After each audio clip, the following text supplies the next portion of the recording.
안녕하세요. 캔들피그와 김하백의 나불대화 시간입니다. 지금 채널 게시판에 김하백님과 제가 지은 책 지옥같은 경제위기에서 살아남기, 요거 기대평 이벤트를 진행 중인데요. 근데 출판사 담당자가 놀라더라고요. 댓글 보니까 딴 데랑 비교될 만큼 시청자 수준이 높다는 겁니다. 제가 생각해도 이해가 가는 게 채널 진행자는 굉장히 무식하게 길바닥 용어 써가면서 단순하게 방송하는데 올라오는 댓글들 보면 뭐 경제 지식이 있고 없고를 떠나서 시청자들 글 적은 거 보면 되게 교양 있어 보이거든요. 진짜 다른 채널하고 비교가 되는 것 같기는 합니다. 뭐 하여튼 누추한 곳 맨날 찾아와서 챙겨봐 주셔서 감사하고요. 아직 기대평 댓글 안 적어주신 분들 참여 부탁드립니다. 꼭 이벤트 목적이 아니더라도 제가 지금 댓글 보면서 나름 영감을 받는 부분이 많아서 그러니까 짧게라도 한 줄 적어주십시오. 영상 아래에 링크를 걸어 놓을 테니까 참여 부탁드리고요. 자, 오늘 영상에 대한 이야기를 이제 해볼 텐데요. 지금 사우디가 원유 감산을 발표하면서 난리가 난 상태입니다. 미국이 뒤통수를 맞았다부터 금리가 어찌 될 거고 뭐라 말이 많은데 오늘 이야기를 한번 해보도록 하겠습니다. 반갑습니다, 김하백님. 네, 안녕하세요. 지난 일요일에 사우디가 주도해서 오펙 플러스랑 하루에 원유 116만 배럴을 줄이는 감산 조치를 했습니다. 참고로 오펙은 중동 국가를 중심으로 한 산유국들이 석유 생산량이나 기타 석유 관련 정책을 수립하고 조정하는 석유 수출국 기구인데요. 아무래도 산유량이 많은 사우디가 이 기구의 주축 국가입니다. 그리고 여기에 러시아같이 사우디처럼 산유량은 많은데 오펙에는 가입되어 있지 않은 국가를 묶어서 오펙 플러스라고 부르죠.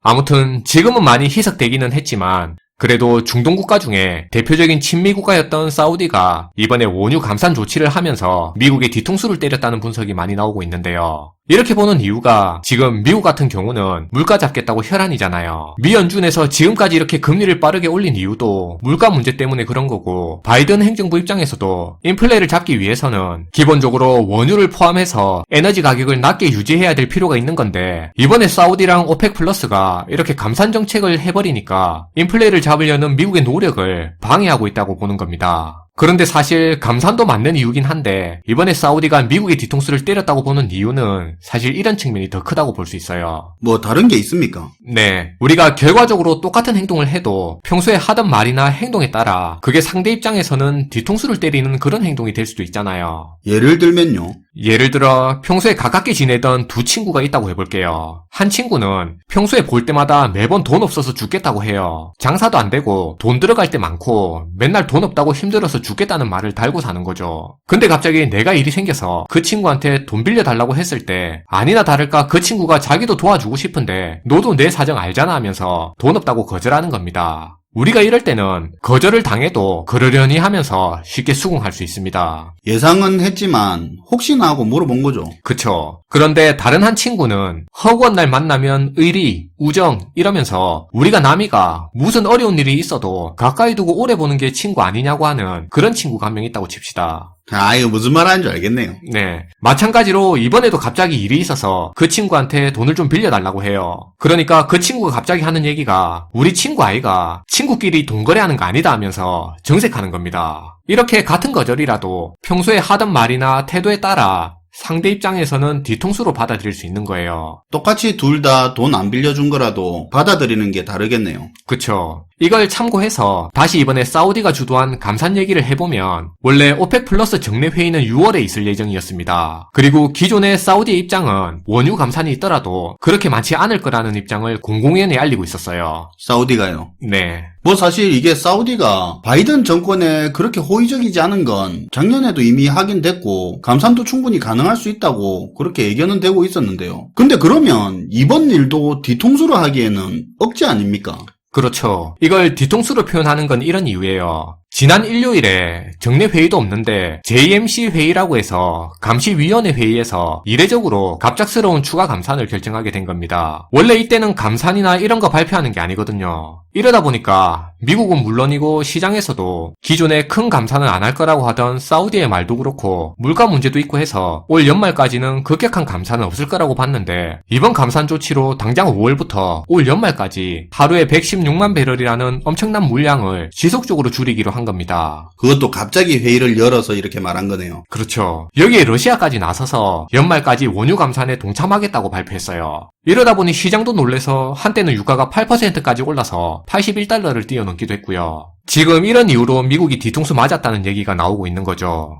일단 지금 사우디가 감산한 이야기를 하면서 무슨 물가 상승 압력이 세지고 금리 인상 압박이었더니 하는 건 휘발성 정보밖에 안 되는 것 같고요. 국제 정세를 보는 차원에서 이번 감산을 바라보는 것도 괜찮을 것 같다는 생각인데요. 사실 그런 게 도움이 더 되죠. 네. 사실 지금 중동 이야기를 할 때는 중국과 러시아를 빼놓고는 이야기를 진행할 수가 없습니다. 왜 그런지 핵심적인 부분만 흐름적인 차원에서 이야기해보면 이런 건데요. 패권국이라고 하면 원래 기본적으로 경제력, 군사력, 그리고 에너지 자립이라는 이 세 가지 요소를 갖추고 있어야 합니다. 우리가 20세기를 석유의 시대라고 하는데 석유가 중동과 러시아를 포함해서 일부의 한정된 지역에서 생산된 만큼 미국은 에너지를 확보하는 데 있어서 한계가 있어 왔습니다. 그래서 이런 약점을 보완하기 위해서 중동과 긴밀한 관계를 유지하게 된 거고요. 그러다 친미 성향이었던 이란에서 79년에 이슬람 원리주의 혁명이 일어나면서 이란이 반미국가로 돌아서게 됐고요. 이때 사우디가 친미국가로 남으면서 미국의 군사력을 지원받아 왕정을 보호받으면서 안보를 미국에 의지하게 됐는데요. 대신에 사우디가 중동에서도 대표적인 산유국인 만큼 국제 유가에 큰 영향력이 있는 점을 이용해서 에너지 측면에서 미국의 협조적인 태도를 취해왔습니다. 그런데 2000년대 들면서 이제 문제가 조금씩 복잡해지기 시작합니다. 중동 지역에서 이슬람 극단주의 테러 단체들이 중동을 비롯해 미국과 유럽 사회 등 세계 정세를 많이 어지럽히게 된 거죠. 특히 2001년에 발생한 9.11 테러 이후로 미국이 테러와의 전쟁을 선포하게 되면서 미국이 중동에 대한 개입을 크게 늘리게 됐습니다. 근데 문제는 갈수록 중동 정세가 해결은 안 되고 점점 더 꼬여가게 된 거예요. 이게 중동 내 국가의 이해관계 설명하는 것도 진이 빠지죠. 맞아요. 들으면서도 이해가 안 되는 게 사실이에요. 알카에다와 IS 같은 극단주의 무장 세력부터 이라크와 시리아, 거기다 답없이 시간만 끌면서 장기화되는 아프간 전쟁까지 미국이 군사력의 상당 부분을 쓰면서도 정작 수습조차 못하는 그런 답없는 상황으로 흘러가게 됐습니다. 그런 와중에 2014년 미국에서 셰일 혁명이 일어나게 됩니다. 셰일 오일은 사실 기존의 원유 채굴 방식에 비하면 비용이 많이 들어서 생산성이 좀 떨어지긴 하는데 어쨌든 이렇게 석유 시추 기술이 발달하게 되면서 미국이 에너지 수출 국가로 올라서게 됐고요. 에너지에서 자유로워지게 됐죠.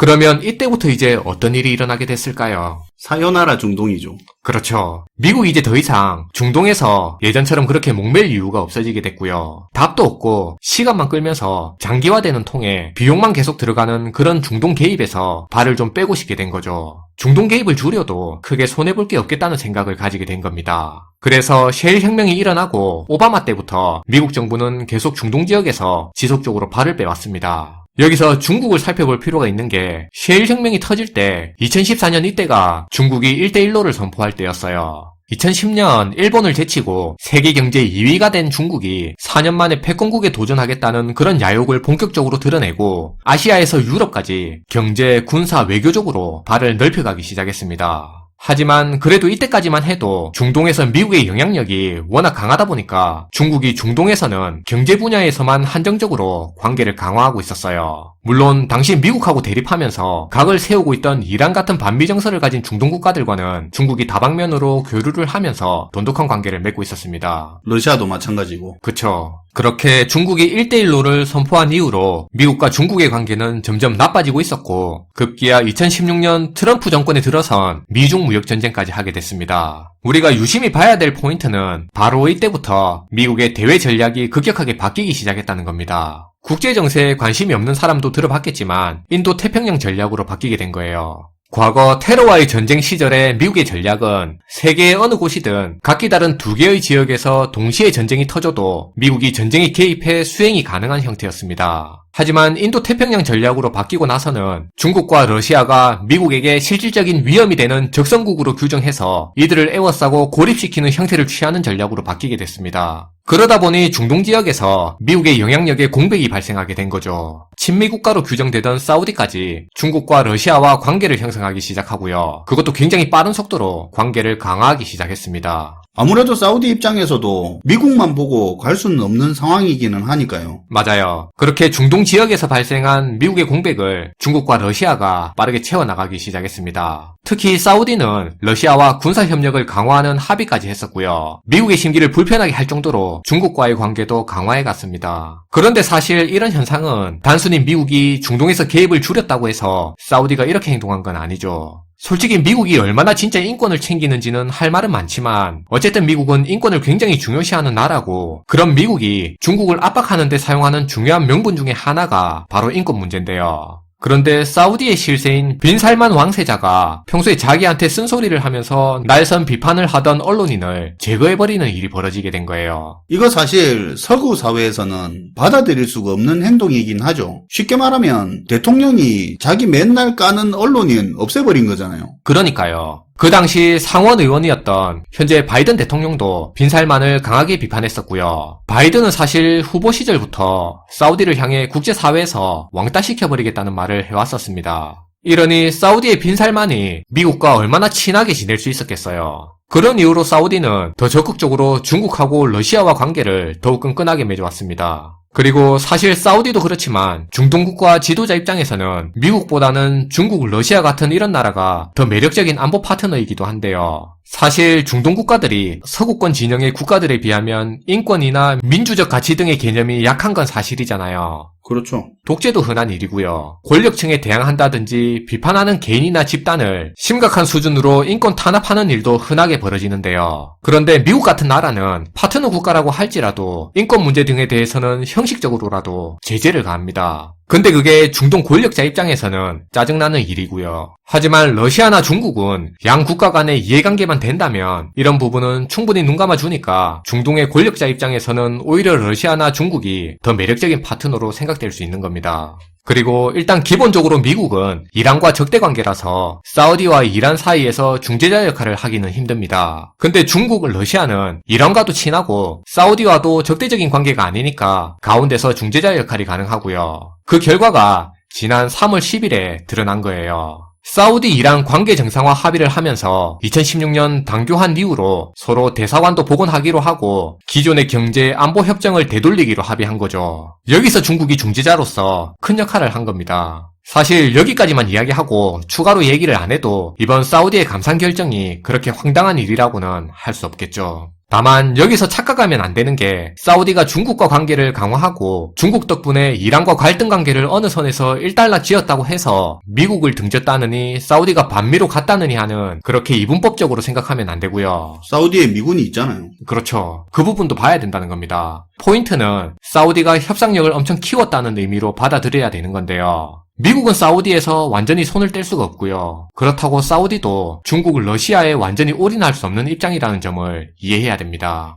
그렇긴 하죠. 사우디, 이란, 양국 관계에서 중재를 해서 관계가 개선되는 그런 상황에서는 둘 다 친한 중국이 더 도움이 될 수는 있지만 만약에 사우디와 이란이 실제로 싸우는 그런 극단적인 상황에서는 그때 돼서 또 중국이 누구 편을 들지는 모르는 거니까요. 그때는 오히려 미국이 필요하겠죠. 그렇긴 해요. 조금만 생각해보면 사우디 입장에서도 그게 유리하죠. 미국도 이번에 제대로 뒤통수 맞고도 참고 있는 거 보면 중동에서 발 뺀다 해도 미국에게도 사우디가 여전히 필요한 파트너인 건 분명하고요. 중국 역시도 당연히 사우디가 필요하죠. 여튼 사우디는 최대 석유 수출국의 이점을 활용해서 중국, 미국 모두에게서 협상력을 높여가는 단계라고 보는 게 맞을 것 같습니다. 네, 오늘도 잘 들었습니다, 김하백님. 네, 감사합니다. 오늘은 최근 사우디의 대규모 감산 관련해서 이야기를 해봤는데요. 덧붙여서 이야기를 하자면 최근 우크라이나 전쟁에 서구권에서 탱크도 지원해주고 화력을 강하게 보태고 있는데 이번 사우디의 감산은 원유 가격을 올려서 러시아가 장기전을 끌어가는데 힘을 실어준 걸로 보는 의견도 있으니까 그것도 참고해주시면 좋을 것 같습니다. 시청해주셔서 감사하고요. 지금까지 나불대야 시간이었습니다.